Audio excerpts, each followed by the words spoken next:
Después de merdia, team multidisciplinario a volve a Cudina Dricoma para check algo kung nota bata mucho klapanang.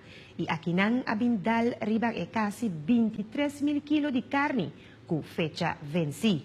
Telenoticia puntra servicio veterinario para comentario, pero ahaya awe como contesta unang nota autorizada pa papia.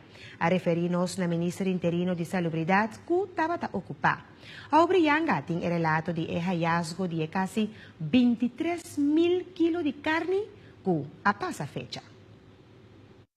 Aqui está lugar que está almacenar e parte de Costa Frio. Nós estamos escutando o senhor Ronnie Cornelius para explicar o que exatamente arranha. Nós sabíamos 7 coisas caducar aqui não, nós sacanão, mas o tenante estranho que vai supermercado. Mas compreender que tem iogurte também com fecha quanto é iogurte que não tem na caducar.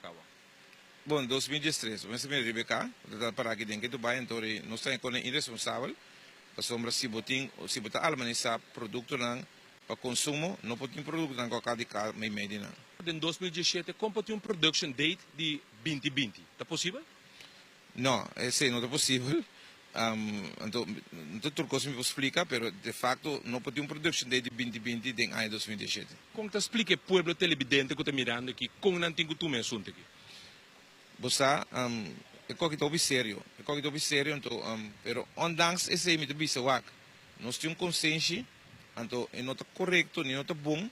Para você mandar coisas caducar riba mercado para consumo local, para sombra nós está comer e provavelmente se não começa que mandar não está comer não, Sem dúvida alguma, me digo bisabo que está diferente de produto não que da ranha aqui, que está sali fol de wholesale, vai dentro do supermercado não. Camarógrafo não é irmão.